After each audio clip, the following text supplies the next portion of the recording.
భారత్కి జై అంటే మేము చేయను. జై హింద్ అంటాం కదా మనం, అంటే జై హింద్ నేను అనను అని చెప్పేసి అంటున్నాడు. ఎందుకని రండి అని అడిగితే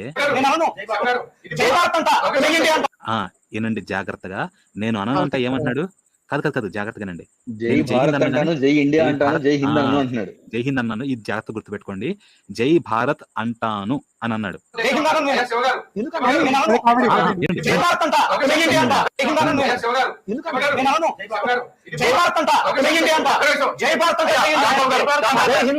అది జై భారత్ అంటాను కానీ జై హింద్ అనను అన్నారు కదా, ఇది గుర్తుపెట్టుకోండి. తర్వాత లలిత్ గారు కన్ఫర్మ్ చేసుకుంటారు, వస్తుంది, ఇది గుర్తుపెట్టుకోండి. జాంబీ గారు ఎట్లా మారుస్తారు స్టేట్మెంట్ అనేది.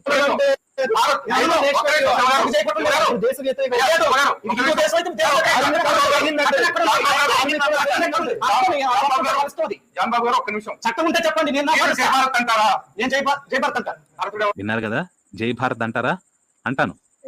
ఈయన భరతుడు ఎవరు అని అడిగారు అప్పుడు. ఒక్క నిమిషం, చట్టం ఉంటే చెప్పండి, నేను జై భారత్ అంటారా, నేను జై భారత్ అంటారు. అది నాకు అనవసరం, ఎవరైనా కాదు, నాకు అనవసరం. భారతదేశం, ఇండియా. కాదు, మీరు లాజిక్ మిస్ అవుతారు. ఇండియా వచ్చిందే హింద్ అనే పేరు నుంచి కదా. అట్లా కాదు, ముందు దాకా భారత్ అనేది అంటానన్నాడు కానీ ఇప్పుడు ప్లేట్ మారుస్తారండి, చూడండి.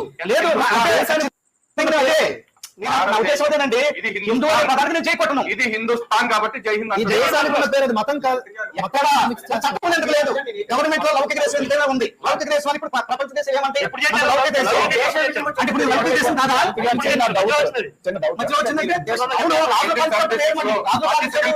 అమెండ్మెంట్ ద్వారా వచ్చింది. 1976లో వచ్చింది.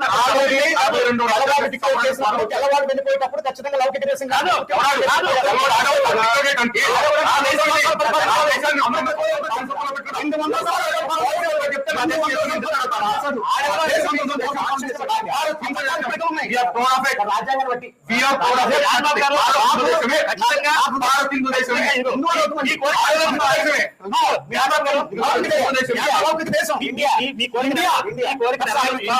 హిందుత్వమే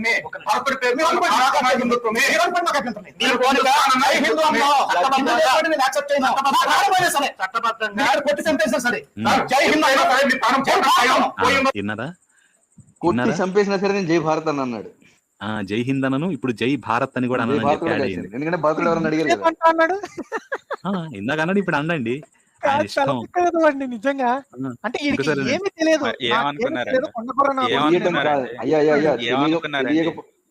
తెలియకపోవడం కాదు, ఏమనుకున్నారండి, అది వైరస్ యొక్క ఎఫెక్ట్. అది వైరస్ ప్రభు చెప్పాడు కరెక్ట్. తెలియకపోవడం క్రైస్తవ వైరస్ ఏం చేస్తుందంటే, ఒక హోస్ట్ లోకి ఎంటర్ అయ్యి దాంట్లో అప్పటిదాకా ఏ సంస్కృతి అయితే ఉందో దాన్ని విలనైజ్ చేసి దాని నుండి మిగతా వాళ్ళందరికీ దాని పట్ల ద్వేషాన్ని పెంచి దానికి అటాచ్ అయిన ప్రతి దాన్ని కూడా లాగేయాలని చూస్తుంది. ఇప్పుడు కాదండి, వీళ్ళు అనొచ్చు ఒక మాట, మాకు దేశభక్తి ఉందండి అని చెప్పి. ఒక తరం రెండో తరం వెళ్ళేసరికి ఇక పూర్తిగా వాళ్ళు ఈ దేశవాసులు కారు. ఇక రెండో తరంలో వాళ్ళు ఈ దేశవాసులు కారు. ఇది జరుగుతున్నప్పుడు నేను జాయిన్ అయ్యి నేను కమెంట్ పెట్టా అక్కడ, సరే వీళ్ళు దేశభక్తి ఉందంటున్నారు కదా, భారతదేశం ఇజ్రాయెల్ తోటి, యూకే తోటి, అమెరికా తోటి యుద్ధం చేస్తుంది, వీళ్ళు దేనికి సపోర్ట్ చేస్తారు అని ప్రశ్న అడగాలి. ఆ ప్రశ్న అడుగుంటే బాగుండేది. భారతదేశం ఈ మూడిట్లో యుద్ధం చేసుకుంది అనుకుందాం కాసేపు, వీళ్ళు ఏ దేశానికి సపోర్ట్ చేస్తారు? ఇంకా అదొకటే కాదండి, క్రైస్తవ దేశంతో యుద్ధం చేస్తుంటే వీళ్ళు దేనికి సపోర్ట్ చేస్తారు అది అడగాలి. ప్రపంచంలో సగం దేశాలు క్రైస్తవ దేశాలండి. నేను అడుగుతుంది మెయిన్ గా ఈ మూడు దీనికి సపోర్ట్ చేస్తారు. ఇక్కడ మన భారతదేశాన్ని పాలించేది ఏ బీజేపీ వాళ్ళు అనుకుందాం కాసేపు, అప్పుడు ఎవరికి సపోర్ట్ చేస్తారు వీళ్ళు? అప్పుడు చూడండి వీళ్ళ కమెంట్స్ కానీ వీళ్ళ పోస్టులు కానీ వీళ్ళలో దేశభక్తి ఎంత ఉందో తెలుస్తుంది మీకు. అది కాదు, ఈ చిల్లంగితనం నేను చెప్తాను చూడండి. వీడు లాస్ట్ టైం ఎలక్షన్స్ జరిగేటప్పుడు ఏం చెప్పినాడు తెలుసా? ఏమో దేవుని చిత్తము, మోడీనే గెలిపించాలనుకుంటున్నాడుమో, అయినా సరే మనమైతే రాహుల్ గాంధీకి ఓటేయాలి కదా, మన ప్రయత్నం చేయాలి కదా అంటున్నాడు. మరి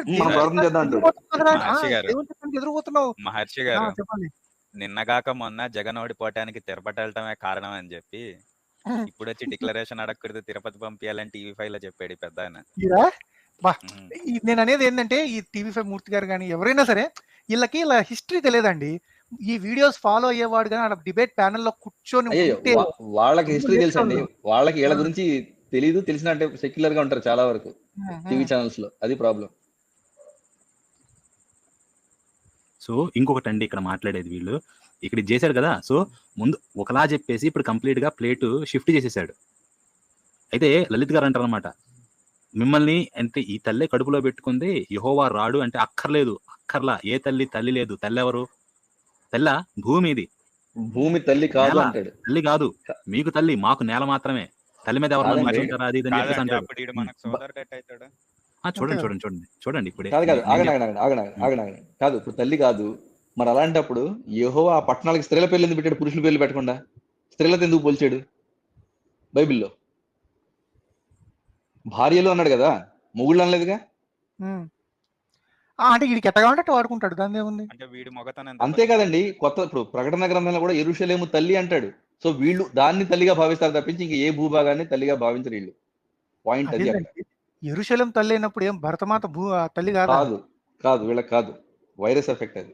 ప్లే చేయండి పృథ్వీ గారు. నాకు నిజంగా సార్ ఒకటి అనిపిస్తుంది, వైరస్ లక్షణాలు చాలా మందిలో కనపడతాయి, కానీ కొంతమంది ఎట్లా అంటే బయటికి వైరస్ లక్షణాలు కనపడవు, కానీ లోపల వైరస్ బాగా ఎక్కుతాడు. అంటే ఈడే నెంబర్ 1. అందుకే కానీ- పేరు పక్కా అట్లే వచ్చింది చూడండి, జాన్ బి. అది జాన్ బియే. ఈడు తప్పించుకుందాం అనుకున్న దేవుడు వదిలిపెట్టలే. అరే నిన్ను ఎట్లా బయట పెట్టాలో నాకు తెలుసురా, నీ పేరుతోనే నేను బయట పెడతా అని పెట్టించినాడు ఆ పేరు. విష్ణుమాయ. విష్ణుమాయ. పెట్టండి సార్. మిమ్మల్ని ఈ తల్లే కడుపులో పెట్టుకోవాలి. యెహోవా రాడు. యేసు రాడు. తల్లి లేదు. ఈ తల్లే కడుపులో పెట్టుకుంటుంది. ఈ తల్లి మిమ్మల్ని కాపాడారు. మీకు తల్లి. తల్లి మీద ఎందుకు ఉంచున్నాం మనం? తల్లి మీద ఉంచుంటారా? తల్లి మీద మనం ఉంచకపోతే తల్లి మీద నుంచో నిల్చోడం రా. చిన్నపిల్లలు తల్లి మీద ఆడుకుంటారు కూడా. ఎవరు అన్నారండి? ఏం చెప్పాలి సార్? కాదు, వినాయకుడి మీద బొద్దింకి వస్తే ఎందుకు వినాయకుడు బొద్దింకని చంపలేదని చెప్పి తొక్కుతున్నారని తెలుసు అనమాట. రెస్పెక్ట్ ఇవ్వాలి, రెస్పెక్ట్ ఇవ్వకుండా ఇట్లా తొక్కుతున్నారు కాబట్టి మనకి ఒక స్తోత్రం ఉంది, భూదేవికి చెప్పే స్తోత్రం. ఇదిగోండి, భూసూక్తం. భూసూక్తం కాదు, స్తోత్రం భూసూక్తం అన్నమాట. కాదు ఇది. సముద్రవసనే దేవి పర్వత స్థనమండలే విష్ణుపత్ని నమస్తుభ్యం పాదస్పర్శం క్షమస్వమే. సముద్రవసనే దేవి, సముద్రమునందు నివసించే దేవి, పర్వత స్థన మండలే, పర్వతములు స్థనములుగా గల పోయి నీకు అని చెప్పేసి, ఓ విష్ణుపత్ని నీకు నమస్కారము. ఎందుకమ్మా? పాదస్పర్శన దాన్ని ఉంది కదా, సో నేను నీ మీద స్టెప్ చేస్తున్నాను కాబట్టి క్షమస్వ మే, క్షమించు. మే అంటే నా యొక్క అని చెప్పేసి, నా యొక్క పాదస్పర్శని క్షమించు అని చెప్పేసి ఇక్కడ చెప్తున్నారు. విన్నారా? సార్ ఇక్కడ ఇంకొక మాట లేచి నుంచి అంటాడు, లేచి నుంచి మనం తొక్కుతున్నాం, మరి తల్లిని తొక్కచ్చా అంటాడు. తొక్కుతున్నారు కాబట్టి జనరల్ గా అప్పట్లో లేవగానే చెప్పేటోళ్ళు ఫస్ట్ స్టెప్ తీసుకునే ముందు. చాప మించి కానీ లేచేటప్పుడు బయట నుంచోగానే చెప్పాలి రూల్ ప్రకారం. సార్ అలాగే ఇక్కడ ఇంకొక మాట సార్, బుడ్డోడు చిన్నపిల్లోడు నడవలేడు కదలలేడు కాబట్టి తల్లి ఒళ్ళోనే ఉంటాడు. అలాగే మనం ఇంకో పైకి ఎగరలేము, మనకి రెక్కలు గిక్కలు లేవు కాబట్టి తప్పదు. ఈ భూమాత 4 బిలియన్ ఇయర్స్ మన ఆవిడకి మనం ఎప్పటికీ పిల్లలమేగా మన వయసు ప్రకారం చూస్తే. ఈ పిచ్చి సన్నాసులకి కాన్సెప్ట్ తెలియదు వైరస్ ఎక్కిన బుర్రలకి. సార్ వీళ్ళు ఇంకొక విషయం సార్, ఇక్కడ పర్వత స్థన మండలే అంటే మళ్ళీ ఆ గొర్రెనా కొడుకుల్లాగా ఆలోచించకండి. మామూలుగా ఒకసారి ఆలోచించి చూడండి, మనం తినే ప్రతి మెతుకు ఐదర్ డైరెక్ట్లీ ఆర్ ఇండైరెక్ట్లీ పర్వతాల వల్లే వచ్చి ఉంటుంది. మరి పర్వతాలు ఉంటేనే వర్షాలు పడేది ఫస్ట్ ఆఫ్ ఆల్. సో పోషణ జరిగేది అక్కడి నుంచి. పెద్దవాళ్ళు ఈ మాట అన్నారు, ఈ గొర్రెనా కొడుకులు అంటే అదే సార్, 2 చెవుల మధ్య బుర్ర ఉన్నోడికైతే దీని గురించి చెప్పే పని లేదు, కానీ ముష్టినా కొడుకులకి 2 తొడల మధ్యలో బుర్ర ఉంటుంది కాబట్టి చెప్పాలి. అందరికీ రిక్వెస్ట్ అండి, భరతమాతని తల్లి అని ఒప్పుకొని ఏనా కొడుకు మనకి సోదరుడు కాదు. వాడు సోదర అంటే దేవదూషణ మూతి మీద కొట్టండి. ఇండియా ఈ పదం ఎక్కడి నుంచి వచ్చింది? సింధు నది నుంచి. హిందూ నుంచి కాదా? హిందూ నుంచి కాదండి, సింధు నుంచి వచ్చింది. అంటే హిందూ అనేది కూడా సింధు నుంచి వచ్చింది కదా, రెండు ఒకటే. అవునవును, ఒకళ్ళు ఒక భాషలో వాడు, ఇంకొకటి ఇంకో భాషది. అంతే. హిందీ అనేది హిందీ పదం. హిందీ ఇప్పుడు హిందీ అనే మాట కూడా అక్కడి నుంచి వచ్చింది. హిందుస్థాన్ లో మాట్లాడే వాళ్ళ భాష హిందీ అని చెప్పి అప్పుడు పెట్టారు దానికి ఆ పేరు. ఇప్పుడు వాడు జై ఇండియా అన్న జై హింద్ అన్న రెండు ఒకటే. అయితే జై అనేది సంస్కృతం లేదా హిందీ అవుతుంది, ఇండియా కలిపాడంటే ఎటకారంగా ఉంటది భాష. అంటే కాదండి, నేను జై హింద్ అన్న జై ఇండియా అంటే రెండు ఒకటే కదా, తిక్కలా కూడా అనాలంటే ముఖం మీద వాడికి ఇంగిత జ్ఞానం లేని వాళ్ళు. చెప్పండి సార్. కానీ నన్ను చూస్తే నాకు మీమ్ గుర్తు వస్తుంది సార్, అదేంటది, you see this guy number 1 bullshit fellow. కాదు, వాడు నిలబడి చెప్తుంటే ఈ పక్కన టిష్యూ గాడు చూడు, ముఖం ఈ పేరు తిరువీధుల శివకుమారు, సిగ్గుండాలి ముండకి. సార్ సైట్ కొడుతున్నాడు సార్. ఇప్పుడు లేచి నుంచుంటున్నాం అంటాడు, అదే మాట వస్తుంది అనమాట అక్కడ. ఇది విన్నా కాదండి, కాదు. ఇప్పుడు ఏంటంటే ఈ పాయింట్ చూడండి, వీళ్ళ హిపోక్రసీ ఎలా ఉంటుందో కరుణాకర్ కరెక్ట్ గా చెప్తాడు. చూడండి ఒక్కసారి, జస్ట్ ఒక హాఫ్ మినిట్.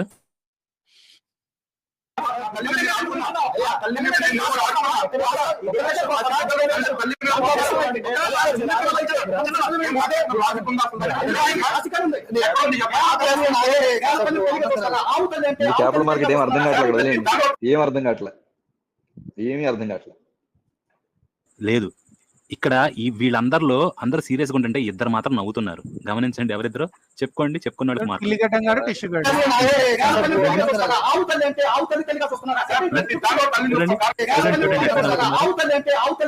చూసారా చూసారా ఈ మొత్తారు బాధాడండి. వాళ్ళకి ఇట్లాంటి గొడవలు అంటే వాళ్ళకి ఇష్టం, ఎంజాయ్ చేస్తారు.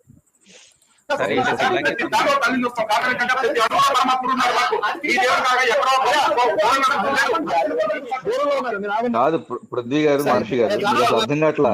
ఒక నిమిషం అండి, మీ ఎవరికి అర్థం కాదు ఏంటంటే, మీరు తెలుసు మర్చిపోయి ఉంటారు ఒక విషయాన్ని. కన్న తల్లినే గౌరవించద్దు లేదా పూజించొద్దు, తల్లి కంటే దేవుడి కన్నా తల్లి గొప్పదా అనే వైరస్ ఎక్కిన వాళ్ళకి భూమాత అనే అసలు ఫీలింగ్ ఎందుకుంటుంది చెప్పండి. కని పెంచి నవమాసాలు మోసి కని పెంచిన తల్లి మీదే వీళ్ళకి ఆ భక్తి భావం అనేది ఉండదు, ఉండకూడదు వీళ్ళ సిద్ధాంతం ప్రకారం. ఇంకా భూమి మీద ఎందుకు ఉంటుంది చెప్పండి, అది జస్ట్ నేల. అంటే వాళ్ళని తప్పు పట్టకూడదండి, వాళ్ళ తప్పు కాదు, అది పుస్తకం తప్పు. అందరూ అప్షలోం వంశస్థులే అంటున్నా నేను. ఆ పుస్తకం ప్రమాదకరం అని చెప్పేది ఇందుకే, ఆ పుస్తకం ప్రమాదకరం. ఒక్క సెకండ్ తినండి. ఇప్పుడు మతం గురించి మాట్లాడుతున్నాం కాబట్టి, ఇప్పుడు జాన్ బాబు గారు నన్ను కొట్టి చంపినా కూడా జై హింద్ అనను అని చెప్పారు. అంటే మనిషి నైజం ఎలా అనిపిస్తుందిగా, నేను ఒక ఫిక్స్ అయ్యాను, ఒక నమ్మకం లేక ఒక అభిప్రాయానికి వచ్చిన తర్వాత ఏం చెప్పినా నేను మారను అని ఆయన అభిప్రాయం కదా. ఇప్పుడు నన్ను కొట్టి చంపినా కూడా నేను యేసుని నమ్ముకోను అనేవాళ్ళు చాలా మంది అంటారు కదా. మరి అది వాడిని తీసుకెళ్ళి నరకం వేస్తాం అంటున్నారు. ఇప్పుడు మీరేమో కరెక్ట్, మీరు ఈ దేశంలో తింటా, ఈ దేశంలో పుట్టి పెరిగి అన్ని అనుభవిస్తూ ఈ దేశానికి జై కొట్టరు మీరు. అర్థమైందా? వీళ్ళకి అభిప్రాయాలు ఉండొచ్చండి. వీళ్ళు కొట్టినా వీళ్ళని కొట్టినా వీళ్ళని చంపినా వీళ్ళు జై హింద్ అని అనరు, అది తప్పు కాదు. కానీ ఇది ఈ దేశంలో పుట్టి పెరిగి ఇక్కడ తిని ఇదంతా అనుభవిస్తా జై హింద్ అని మాత్రం అనరు. కానీ యాడో పుట్టి ఎక్కడి నుంచో వీళ్ళు తీసుకొచ్చిన శవమతాన్ని మాత్రం మన మీద రుద్దినప్పుడు మనం నమ్మాలంట. నమ్మకపోతే నరకం అంట. వాళ్ళు తూ అని వస్తా ఊసిందాన్ని తీసుకొచ్చి అబ్బబ్బబ్బని కళ్ళకి అద్దుకుంటాడు. అద్దుకోవడం కాదు, వద్దంటే నరకం ఏంటండి? ఇక్కడ పుట్టినోళ్ళు దీనికే జై హింద్ అని కూడా అననోళ్ళు మనం జయ్యేసని ఎందుకు అనాలండి చెప్పండి? వాళ్ళు తీసుకొస్తే అనకూడదు కదా, అందులో అర్థమే లేదు. నమ్మకపోతే కానీ నరకం అంట. మళ్ళీ అలా నరకానికి వేసేవాడు నిజంగా దేవుడు అవుతాడు చెప్పండి? సాడిస్ట్ అవుతాడు. కానీ ఇది ఇలా హిపోక్రసీ అనమాట. వీళ్ళు మాత్రం ఈ దేశంలో పుట్టి జై హింద్ అనరు, మనం మాత్రం యేసుని నమ్ముకోవాలి.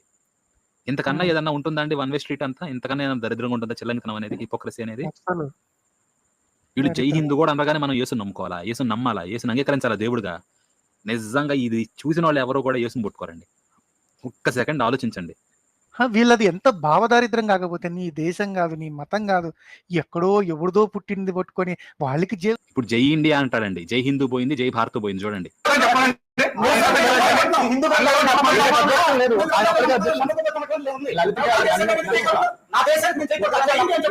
విన్నారా? నా దేశానికి నేను జై కొడతాను, జై ఇండియా అంటాను, జై భారత్ పోయింది. ఇందా జై భారత్ కాదండి, వీడికి జై ఇండియా అర్థం కూడా చెప్పేసండి, అది కూడా ఎప్పుడు మాపేస్తాడు. అది కూడా అంతే కదా. ఆగండి ఒకసారి. కాదు, రాజ్యాంగంలో ప్రథమ పీఠిక ఉంటుంది చూసారా, ఇండియా దట్ ఈస్ భారతేగా ఉంది. మరి భారతదేశం పేరు భారతేగా, జై భారత్ అండ ఇప్పుడు అండు ఇంకా కదా అనేది. అయ్యా రాజ్యాంగం అంటారు కానీ ఇది లౌకిక దేశం, ఇది లా ఉంది, చట్టం ఉంది, న్యాయం ఉంది. కాదు, ఈ లౌకిక దేశంలో ఈ దేశాన్ని భారత్ అనకూడదని ఏమన్నా ఉంది రాజ్యాంగంలో? మీకు తెలియంది కాదు. నేను స్టార్టింగ్ లో చెప్పాను కదా, లౌకిక దాన్ని ఏంటండి, రాజ్యాంగాన్ని ఏంటండి, భారత్ ఏంటండి, ఇండియాని వదిలేస్తారు, ఆఖరికి యేసును కూడా వదిలేస్తారు. వీళ్ళు యేసును కూడా వదిలేస్తారు, మొహమాటమే లేదన్నమాట. నైజం అనమాట, వైరస్ లక్షణం అది. సో జై హిందూ అసలు అనలేదు, జై భారత్ అని వదిలేస్తాడు. ఇప్పుడు జై ఇండియా అన్నాడు, రేపు అది కూడా ఏదన్నా హిందుత్వానికి లింక్ పెట్టామనుకోండి, దాన్ని కూడా వదిలేస్తాడు. వైరస్ లక్షణం అది. ఇక్కడ ల్యాండ్ కాదు, జాగ్రఫికల్ బౌండరీ కాదు, మతం.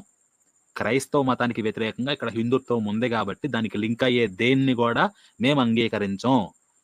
అంగీకరిస్తే అనుకుంటానండి. నేను జై భారత్ అంటాను అని ఎప్పుడు అంటే, భరతుడు ఎవరండి అని ఏదో అన్నట్లున్నాడు కదా. ఈయన అడిగారు, మాకు అనవసరం. ఈయన అడిగారు కానీ ఆయన మాకు అనవసరం అంటాడు. సార్ యాక్చువల్లీ ఇక్కడ ఇంకో మాట చెప్పాలి. అంటే కాంతి అని కూడా ఉంటుంది. భారత అంటే వేదాన్ని నమ్మే భూమి లేదా వేద క్రతువులు గట్టిగా జరిగే భూమి అన్న అర్థం కూడా ఉంది మనకి. పిచ్చిన కొడుకులు ఇలా తెలియదు అది జాంబీకి.